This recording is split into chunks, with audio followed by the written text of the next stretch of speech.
Assalamualaikum warahmatullahi wabarakatuh. Di sini saya dengan Muhammad Haikal Alparizi dengan NIM 1010223304148 akan menjelaskan tentang sumber hukum Islam.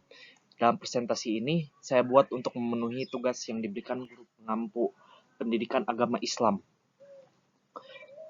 Sumber-sumber hukum dalam agama Islam. Dalam pembahasan kali ini, saya akan membahas 6 pembahasan, yaitu yang pertama hukum, yang kedua jenis hukum, yang ketiga Al-Quran, yang keempat sunnah, yang ketiga ijtihad. Pengawalan, di sini saya akan mempresentasikan hasil pengamatan saya mengenai sumber hukum dalam agama Islam yang bisa dijadikan hujah atau tumpuan bagi seluruh umat Islam. Oke, selanjutnya tentang hukum.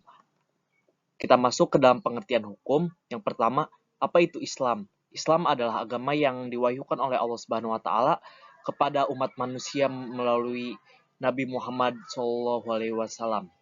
Dan yang kedua ada syariat Islam. Apa itu syariat Islam? Syariat Islam ialah hukum atau peraturan yang dijalani oleh umat Islam yang mengatur seluruh sendi kehidupan umat Islam yang mengimani agama Islam. Kemudian apa itu hukum Islam? Hukum Islam ialah jalan yang ditempuh umat Islam untuk mendekatkan dirinya kepada jalan Allah Subhanahu wa taala sesuai dengan tuntunan agama Islam yang tertuang dalam Al-Qur'an, Sunnah, dan syariat-syariat Islam lainnya. Yang kemudian ada jenis hukum. Di sini untuk jenis hukum ada 3, yaitu yang pertama Al-Quran. Al-Quran merupakan firman Allah. Yang kedua As-Sunnah. As-Sunnah merupakan ajaran atau contoh yang dilakukan oleh Nabi Muhammad SAW. Yang ketiga adalah ijtihad, yaitu usaha untuk mencari hukum yang didasarkan pada Al-Quran dan As-Sunnah oleh para cendekiawan dan alim ulama. Yang kemudian yang ketiga ialah Al-Quran. Al-Quran merupakan sumber hukum Islam tertinggi. Pengertian. Al-Quran menurut bahasa berasal dari kata qara'a. Qara'a yaqra'u Qur'anan, yaitu merupakan masdar yang memiliki arti sebagai bacaan. Dan menurut istilah, Al-Quran berarti firman Allah Subhanahu wa taala yang diturunkan kepada Nabi Muhammad SAW melalui perantara malaikat Jibril, dan membaca Al-Quran akan dinilai sebagai pahala. Di Al-Quran dimulai dari surat Al-Fatihah dan diakhiri dari surat An-Nas. Dalil yang menyatakan bahwa Al-Quran dapat dijadikan sebagai hujah atau pedoman hidup bagi manusia, yaitu saya di sini mengambil dalil surat Al-Baqarah ayat 2. Dzalikal kitabul la raiba fih, dan itulah kitab yang tidak ada keraguan di dalamnya. Kemudian ada juga hadis dari Rasulullah SAW, merupakan wasiat dari Rasulullah SAW. Aku telah meninggalkan di tengah kalian 2 perkara. Jika kalian berpegang pada keduanya, niscaya tidak akan pernah tersesat. Kedua perkara itu ialah kitab Allah dan sunnah Rasulullah SAW.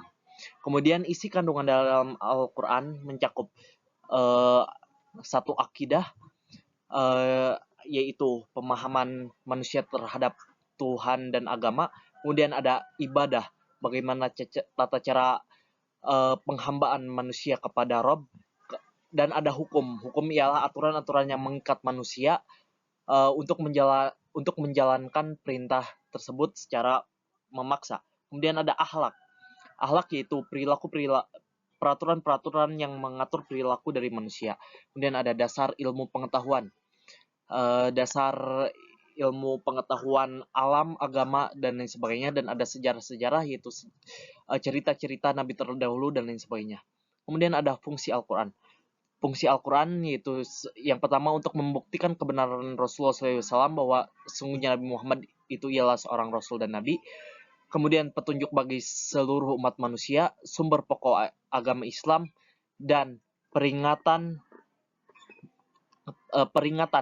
yaitu tentang ancaman Al-Quran, dan kabar gembira bagi mereka yang beriman, yaitu jannah. Kemudian yang selanjutnya ada As-Sunnah. yaitu sumber kedua setelah Al-Quran. As-sunnah, pengertian sunnah menurut bahasa ialah kebiasaan yang diikuti, sedangkan pengertian menurut istilah sunnah ialah perbuatan.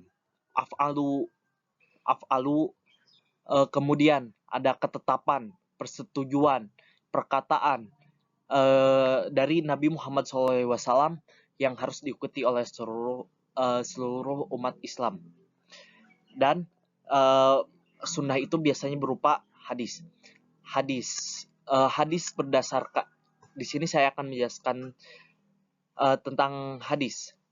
Hadis berdasarkan sandaran. Yang pertama, hadis marfu. Apa itu hadis marfu? Hadis marfu ya hadis yang diriwayatkan langsung kepada Nabi. Maksudnya ialah hadis yang langsung dapat bersambung sampai Nabi Muhammad SAW. Yang kedua ada hadis mauquf. Hadis mauquf ialah dinisbatkan kepada sahabat Rasulullah SAW, kepada sahabat. Maksud sahabat di sini ialah seorang yang pernah berjumpa langsung bertatap muka dengan Rasulullah SAW. Kemudian hadis matku. Hadis matku ya ini hadis yang dinisbatkan kepada tabiin ialah mereka setelah sahabat Nabi atau mereka yang tidak pernah bertemu langsung dengan Rasulullah SAW. Kemudian kualifikasi hadis berdasarkan kualitas. Hadis yang pertama ialah ada hadis qudsi. Hadis qudsi adalah perkataan atau ucapan Allah Subhanahu wa taala yang disampaikan oleh Nabi Muhammad SAW. Tetapi hadis itu tidak termasuk ke dalam teks ayat Al-Qur'an. Kemudian ada hadis sahih. Hadis sahih ialah hadis yang dinyatakan sebagai terpercaya. Hadis sahih mencakupi semua aspek dari perawi, teks, matan, dan kesesuaian hadis tersebut. Kemudian ada hasan. Hasan ialah hasan dapat diterima dan dapat dijadikan hujah. Bedanya dengan hadis sahih, kualitas hasan lebih rendah dibanding sahih karena tidak memenuhi syarat-syarat untuk menjadi hadis sahih. Kemudian yang ketiga ada yang keempat ada hadis dhaif. Hadis dhaif ialah hadis yang lemah atau tidak dapat dijadikan hujah karena banyaknya atau adanya kekurangan dari rawi, matan, sanad, dan syarat-syarat untuk menjadi hadis sahih lainnya.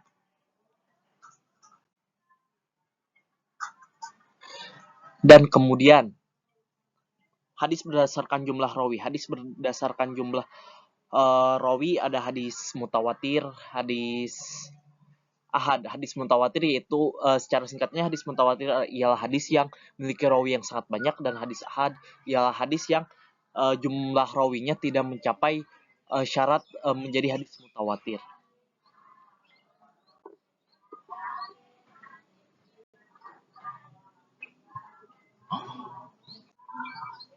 Kemudian fungsi hadis untuk Al-Quran. Fungsi hadis Al-Quran ada 6, yaitu at-taqid, an-nasakh, at-ta'yin, at-tafsir, at-tasri, at-tahiyatul am.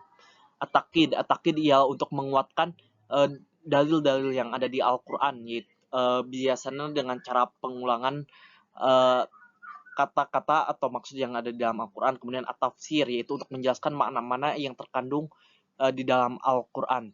Kemudian an-nasakh yaitu untuk penghapusan atau penggantian ayat di dalam Al-Quran oleh hadis. Tapi ada beberapa ulama yang tidak menyetujuinya. Kemudian ada at-tasri ya penetapan hukum syariat Al-Quran.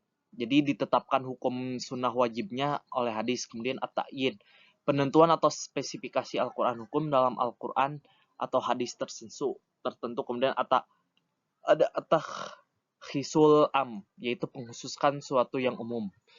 Misalnya di dalam Al-Quran dijelaskan bahwa harta waris wajib diberikan kepada anak dari mayit. Tetapi dalam hadis dijelaskan bahwa yang berhak untuk mendapatkan harta waris dari seorang orang tua yang muslim ialah syaratnya anaknya juga harus seorang muslim. Kemudian ijtihad. Apa itu ijtihad? Ijtihad merupakan sumber dalam Islam. Nah, di sini saya memiliki dalil yang menjelaskan bahwa bahwa umat Islam itu harus berijtihad. Yaitu hadisnya yang menceritakan ketika Muaz bin Jabal ke Yaman dan Nabi berkata, bagaimana caramu menghukumi suatu hukum? Maka Muaz bin Jabal, maka saya akan putuskan dengan Al-Quran. Nabi bertanya, apabila kamu tidak menemukan dalam Al-Quran? Muaz pun menjawab, dengan sunnah Rasulullah SAW. Nabi pun bertanya kembali, jika kau tidak temukan di dalam sunnah, maka Muaz menjawab, saya akan berijtihad dengan pendapat saya dan tidak melihat ke lainnya. Muaz berkata, lalu Nabi memukul dada Muaz dan selagi berkata, segala puji bagi Allah yang telah memberikan pertolongan kepada utusannya. Terus pada utusannya Rasulullah, karena Rasulullah menyukai sikap Muaz. Maka di situ dapat ditegaskan bahwa manusia itu boleh melakukan ijtihad. Sekarang apa itu ijtihad? Ijtihad secara bahasa ialah jahadaya asal katanya dari jahadayah, jadu, jihadan, bahwa mujtahidun wadaka mujtahadun. Ijtihadan memiliki arti bersungguh-sungguh atau mencurahkan seluruh kemampuan. Ijtihad dalam hukum Islam dilakukan terhadap hukum-hukum syara yang belum ada dalil qat'i. Dalil qat'i ya dalil yang sudah jelas ada di dalam Al-Quran dan As-Sunnah. Serta hukum-hukum yang didasarkan pada dalil-dalil yang bersifat zonni. Itu dalil-dalil yang bersifat zonni adalah bersifat prasangka. Serta hukum-hukum yang belum ada nas serta ijma para ulama. Maka apabila tidak ditemukan harus dilaksanakan ijtihad. Yang kemudian syarat menjadi mujtahid ialah orang-orang yang melakukan ijtihad. Syarat-syaratnya ialah yang pertama ada balig, kuat ingatan, memahami Al-Quran, mengetahui tujuan hukum Islam dan kaidah hukum Islam, menguasai bahasa Arab, ilmu usul fikih, ilmu mantik dan logika. Kemudian mengetahui asal perkara, tidak terdapat dalil qat'i atau dalil yang jelas dari Al-Quran dan hadis bagi kasus yang diijtihadkan, memelihara kesolehan dan ketakwaan kepada Allah Subhanahu wa taala. Kemudian yang terakhir mengetahui tempat khilafiyahnya. Bentuk ijtihad ada bermacam-macam. Pertama ada ijtima. Ijtima ialah kesepakatan sekumpulan ulama. Kemudian ada kias. Kias ialah upaya untuk mencari hukum dengan cara mensamakan satu hukum dengan hukum lain. Contohnya seperti menyamakan hukum gandum dengan zakat gandum dengan zakat menggunakan beras karena sama-sama makanan pokok. Kemudian ada istisahan. Kemudian ada istisab, istidlal, ada mas'alatul mursalah atau pencarian manfaat dan mafsadat dari suatu perkara. Kemudian ada urf, ada jara'i. Yang selanjutnya ada Al-Quran, Sunnah, dan Ijma. Kenapa di sini, di atas sini saya menempatkan Al-Quran, Sunnah, dan Ijma di atas? Maksudnya ialah bahwa sumber atau hal yang disandarkan pada ijtihad ialah harus bersumber dari Al-Quran, Sunnah, dan Ijma para ulama. Kemudian wilayah ijtihad. Wilayah ijtihad ada manajul ijtihad atau metode dan proses dilakukannya ijtihad. Kemudian ada lapangan ijtihad atau ruang lingkup wilayah ijtihad yang dipakai. Dan yang terakhir ada ijma atau kesepakatan para ulama.